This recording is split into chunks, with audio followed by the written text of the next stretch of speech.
Frank Mason had been the head custodian at Lincoln High School for 12 years.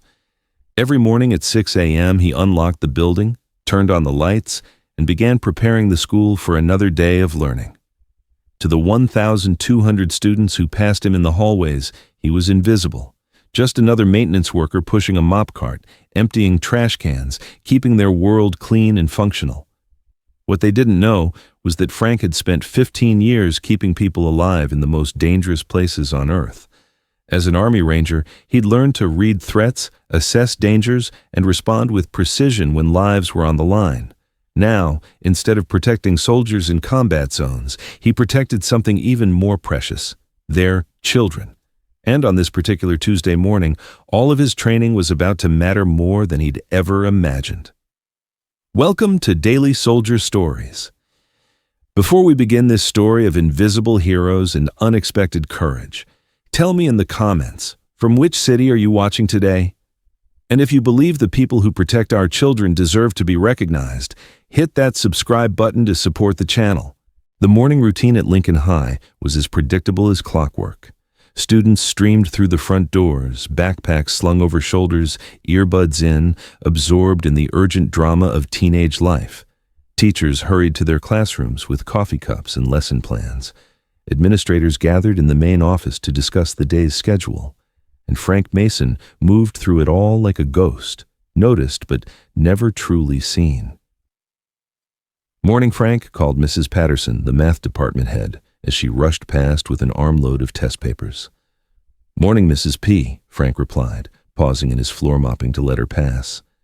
She was a good teacher, strict but fair, the kind who actually cared whether her students learned.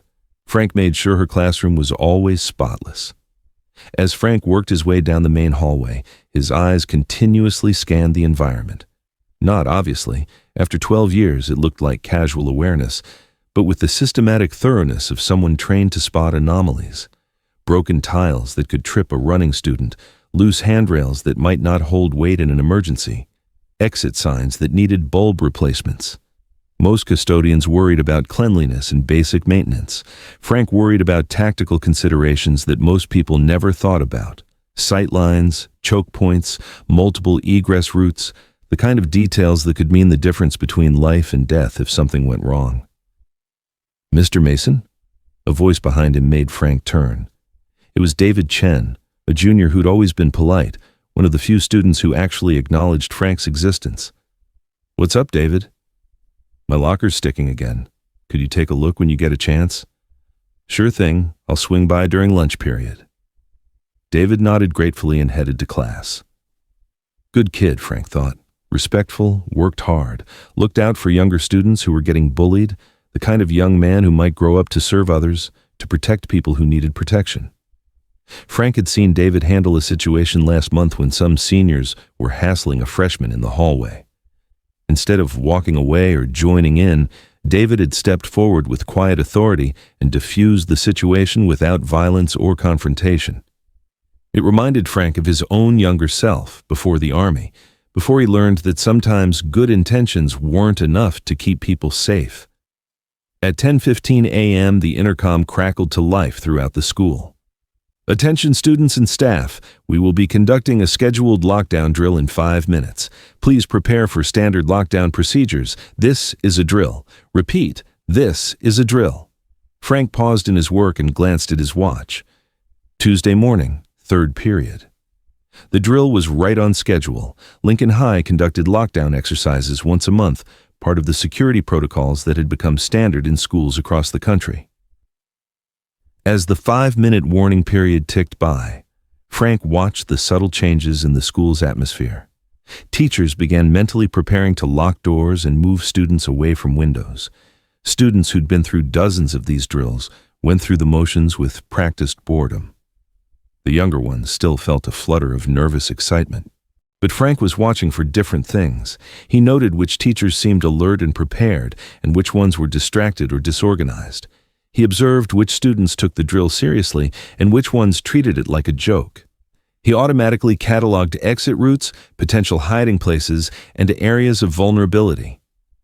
At exactly 10:20 a.m., the lockdown signal blared through the school's PA system. 3 long tones followed by the automated voice.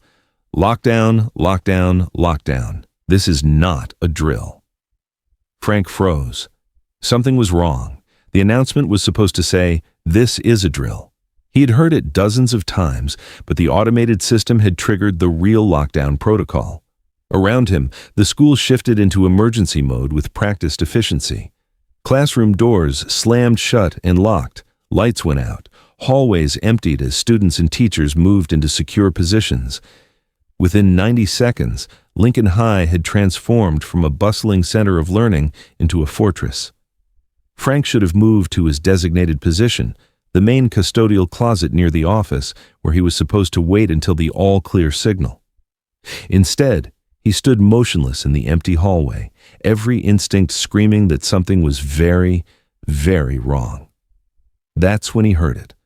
A sound so faint that most people would have missed it entirely. A soft, mechanical click from the direction of the east entrance, the sound of someone bypassing the electronic lock. Frank had heard that exact sound before, not in a school, but in a compound outside Baghdad, when insurgents had used a specialized device to override security systems.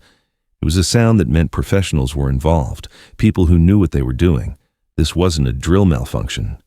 This was the real thing. Frank moved with purpose now, but not panic.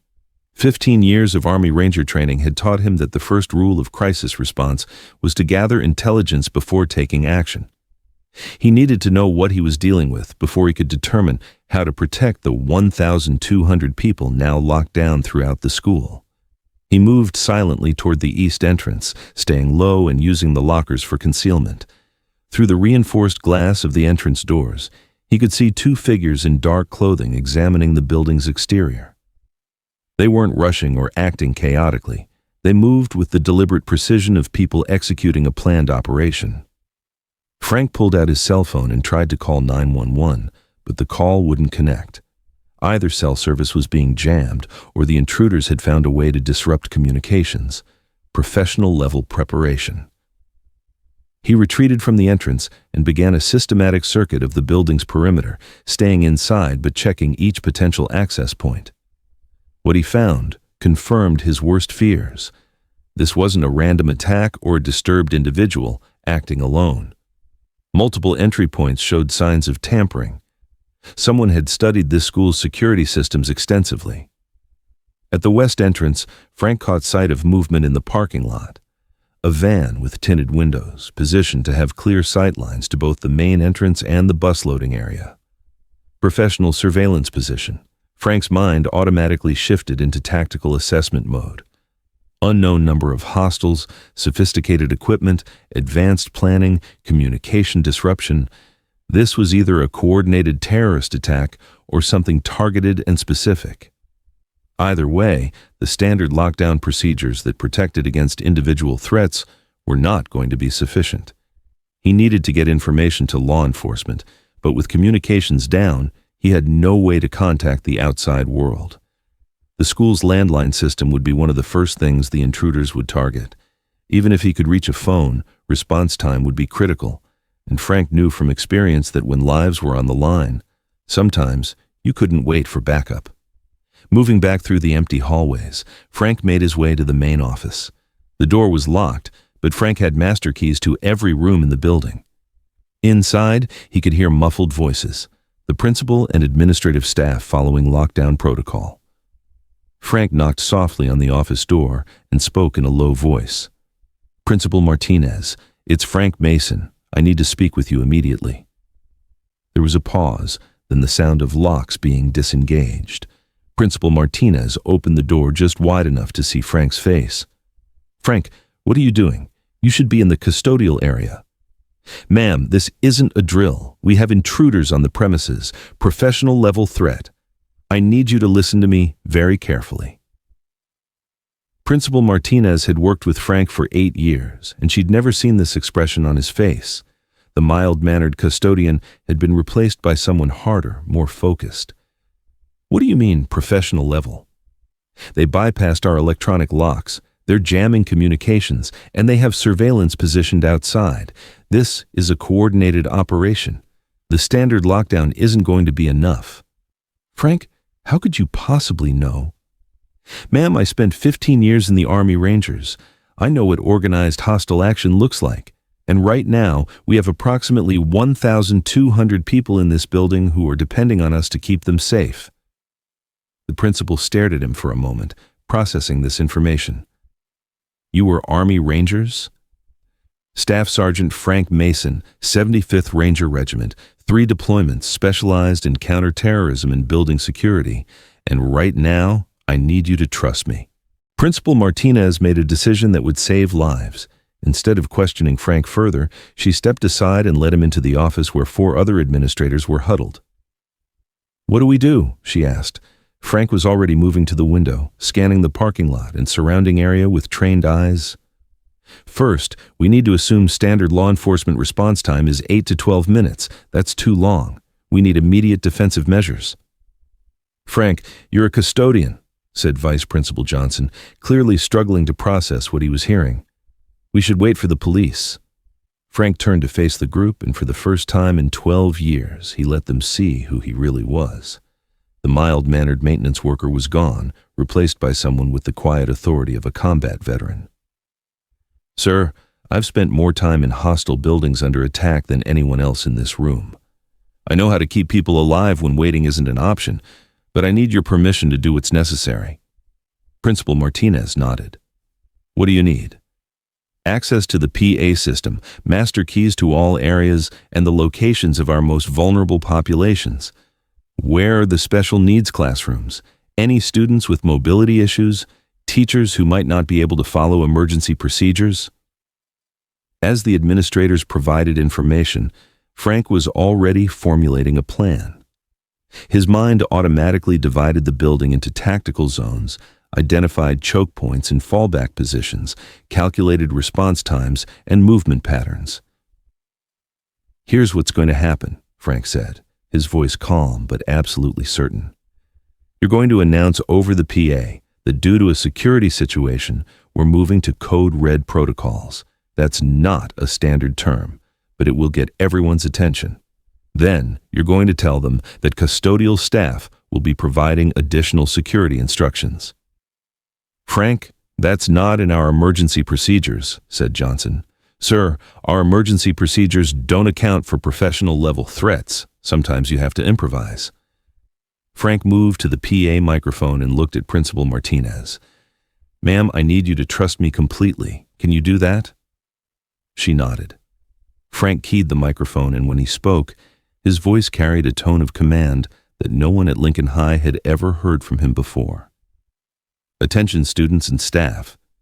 This is Frank Mason. We are currently experiencing a security situation that requires immediate implementation of enhanced safety protocols. All classroom teachers are to maintain lockdown positions, but listen for further instructions. Students in portable classrooms are to move immediately to the main building through the covered walkways. Move quickly but quietly. Teachers account for all students and report any missing individuals to the main office immediately. He paused, scanning the faces of the administrators around him. Some of you may not know me well, but I need you to understand that keeping you safe is my primary concern. I have specialized training that applies to our current situation, and I will be coordinating with law enforcement as soon as communications are restored. Until then, please follow all instructions exactly as given. Your safety depends on it. Frank set down the microphone and turned to the group. Now, I need to move through the building and assess our defensive positions. Keep this office locked. Don't open it for anyone except law enforcement with proper identification, or me. Frank, Principal Martinez called as he headed for the door. How do we know you know what you're doing? Frank paused and looked back at her. Because, ma'am, I've been preparing for this day since my first week on the job. I just hoped I'd never need to use what I know. Frank moved through the darkened hallways with the silent efficiency of someone who'd navigated far more dangerous buildings under much worse conditions. His keys allowed him access to areas most people never saw: maintenance corridors, utility rooms, and service passages that could serve as alternate routes if evacuation became necessary. His first priority was intelligence gathering. He needed to know exactly what they were facing before he could formulate a comprehensive response plan. At the north stairwell, Frank found what he was looking for, a maintenance access point to the roof. From there, he could get a clear view of the entire school perimeter without exposing himself to ground-level observation. What he saw confirmed his assessment and added new complications. 5 individuals in tactical gear were positioned around the building's exterior. Not the random chaos of a disturbed individual, but the coordinated positioning of a professional team. They had communication equipment, specialized tools for bypassing security systems, and what appeared to be surveillance gear aimed at monitoring law enforcement response. But they hadn't breached the building yet. They were waiting for something. Frank's tactical experience suggested 2 possibilities. Either this was a hostage situation designed to draw law enforcement into a trap, or they were waiting for a specific time to execute whatever their primary objective was. Either way, time was a critical factor. He made his way back into the building and began a systematic check of the most vulnerable areas. The special needs classroom on the first floor, where 6 students with mobility challenges were sheltered with 2 teachers. The computer lab on the second floor, where 30 students were participating in an advanced programming class. The library with its multiple entrances and large open space that would be difficult to secure. At each location, Frank provided quiet, specific instructions to the teachers. He didn't explain his background or how he knew what he was telling them. He simply spoke with calm authority, and they listened. "Mrs. Chen, I need you to move your students to the back corner of the room, away from the windows. If you hear any unusual sounds from the hallway, take them into the supply closet and lock the door from the inside. Mr. Rodriguez, your computer lab has too many access points. I need you to move your class to the interior conference room. It's more defensible. Ms. Jackson, the library is too exposed. Take your students to the book storage room in the basement. It's accessed through the main stacks. I'll show you the route." As Frank coordinated these defensive movements, he was also preparing for the possibility that passive protection wouldn't be enough. He knew where the school kept emergency supplies, flashlights, first aid kits, communication equipment, but he also knew where maintenance supplies were stored and how everyday tools could be repurposed for defensive use if necessary. Frank had hoped he'd never need to think about Lincoln High School as a battlefield, but if it came to that, he was going to make sure the people he'd spent 12 years protecting had every possible advantage. His radio crackled. The security office had managed to restore limited internal communications. "Frank, this is Principal Martinez. We've got movement at the main entrance. They're trying to override the locks." Frank keyed his radio and responded, "Copy that." "How long until breach?" "Maybe 5 minutes." "Understood. Execute fallback positions. I'm moving to intercept." As Frank made his way toward the main entrance, he passed David Chen's locker, the one he'd promised to fix earlier that morning. It seemed like a lifetime ago, but David was safe now, locked down in his third-period classroom with Mrs. Patterson, following the procedures that Frank had spent years planning and preparing. All of them were safe, as long as Frank could keep them that way.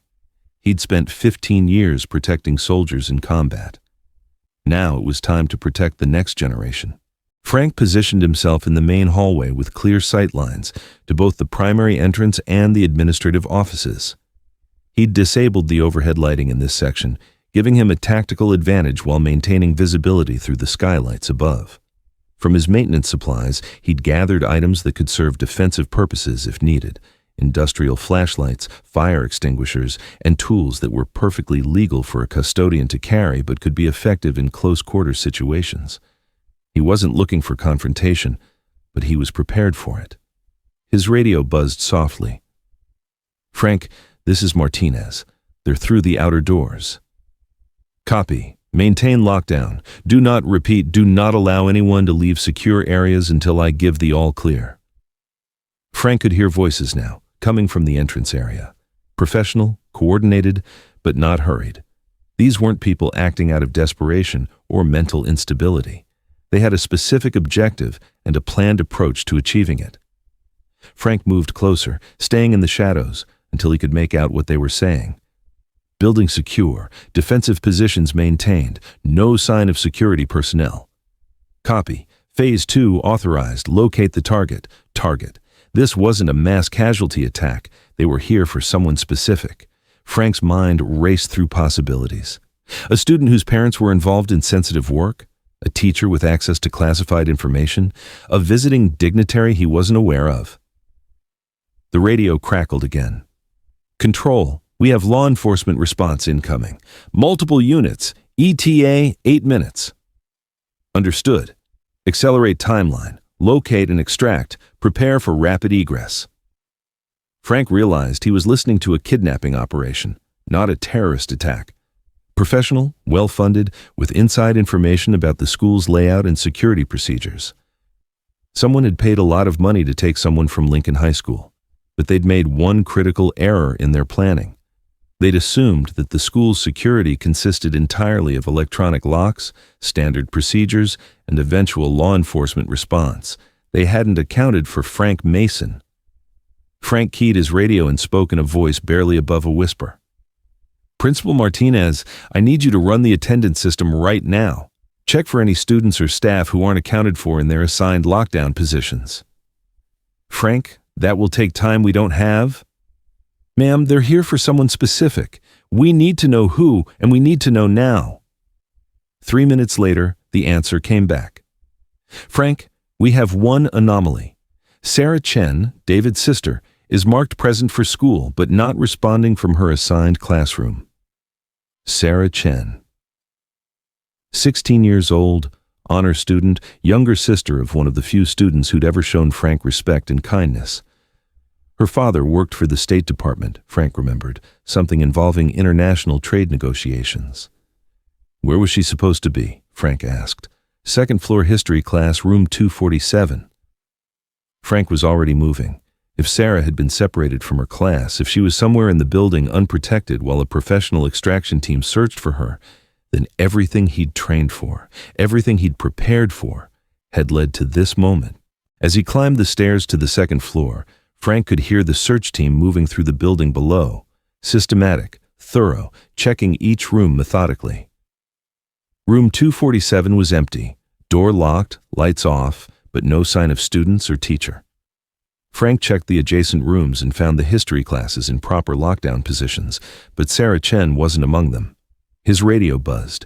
Frank, this is Sarah Chen. The voice was scared, but trying to stay calm. I'm in the third floor art studio.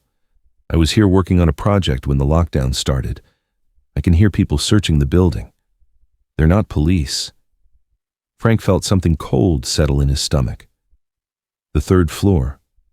Furthest from ground-level exits, multiple stairwells and dozens of rooms where someone could be trapped.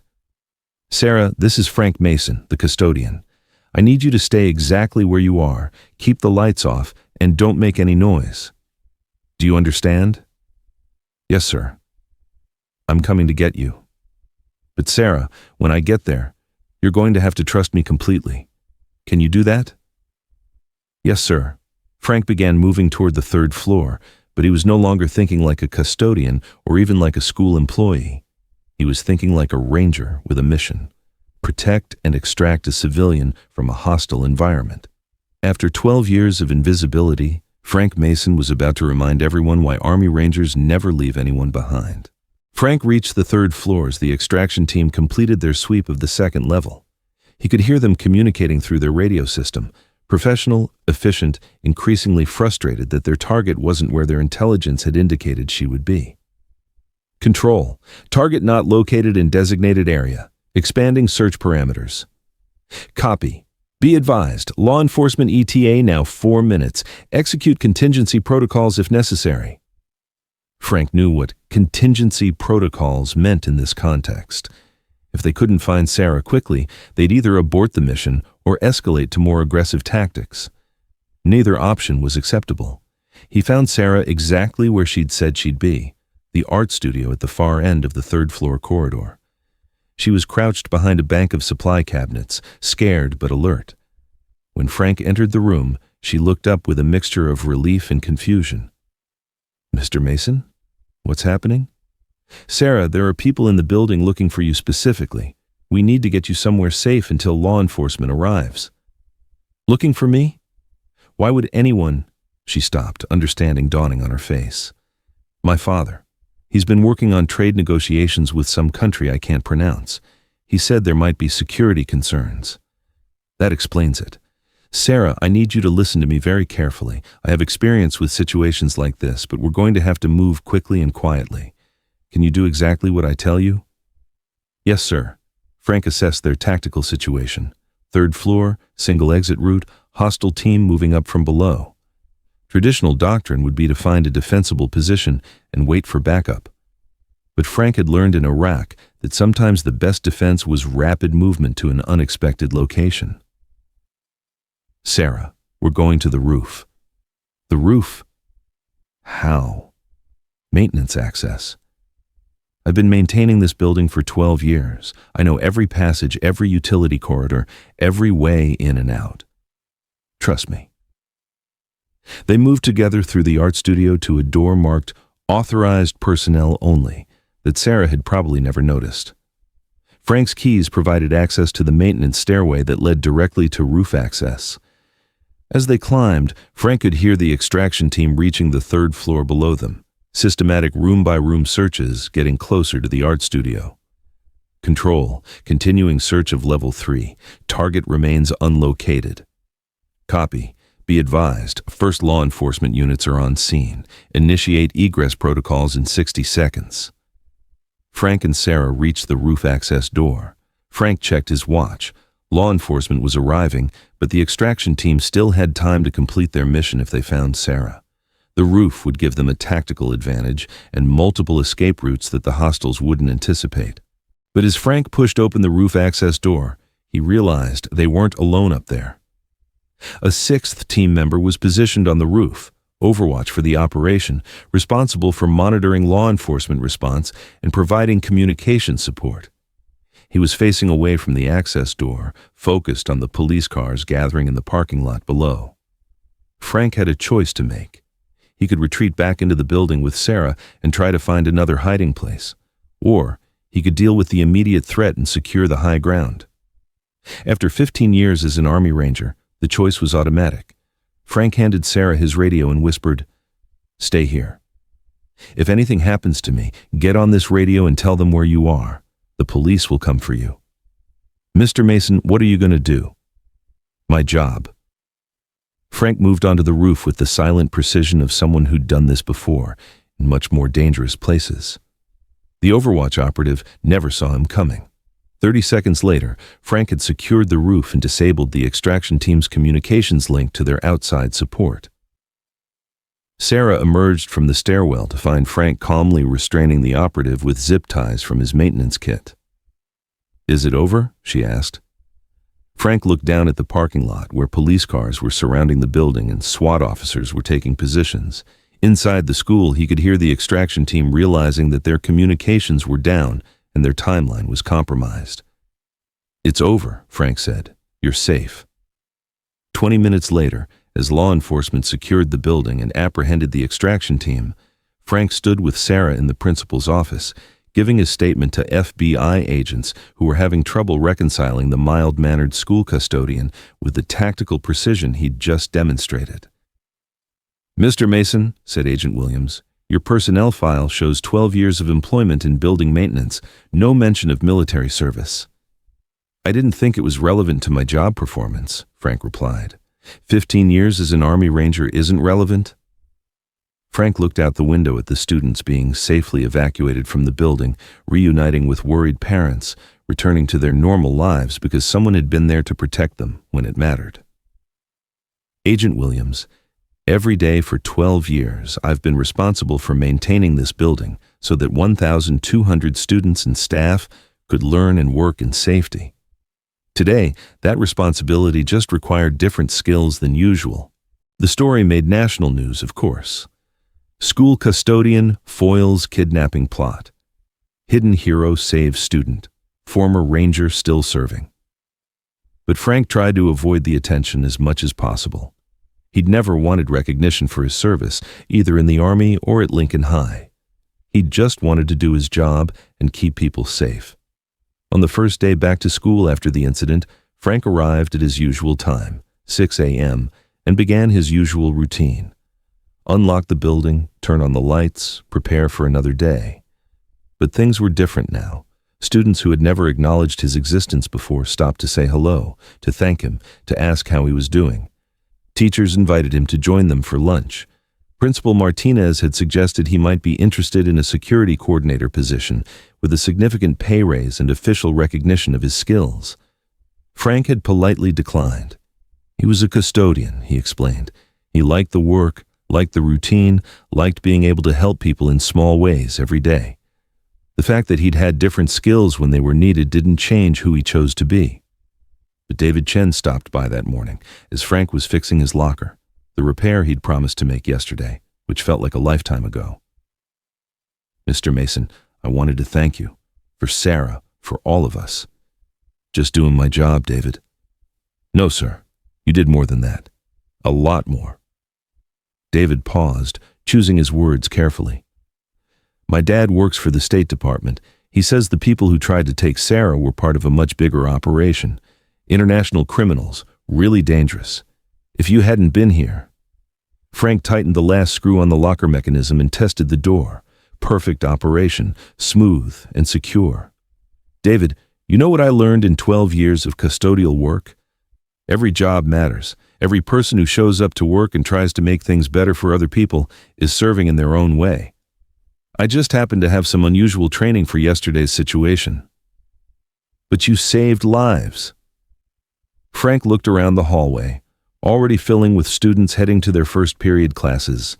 Normal teenage concerns, academic pressures, social drama, the ordinary challenges of growing up. A world where they could focus on learning and becoming who they were meant to be, because someone was making sure they were safe. "David, every day I show up here, I try to make this place a little bit safer, a little bit better, for everyone who walks through these doors. Yesterday was just more obvious than usual." Frank gathered his tools and headed down the hallway to check on the heating system in the East Wing. Just another day of maintenance, another day of service, another day of being exactly where he belonged. Because sometimes the most important battles aren't fought by soldiers in uniform. Sometimes they're fought by quiet guardians who show up every day, invisible but vigilant, ready to do whatever it takes to keep the next generation safe. Frank Mason, custodian at Lincoln High School, still serving, still protecting, still invisible to most, exactly the way he preferred it.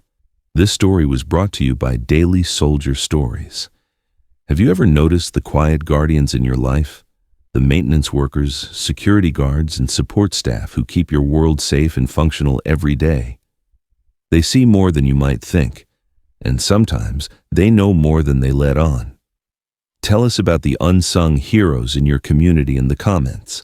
And if you think their stories deserve to be heard, subscribe to support the channel. We'll see you in the next one.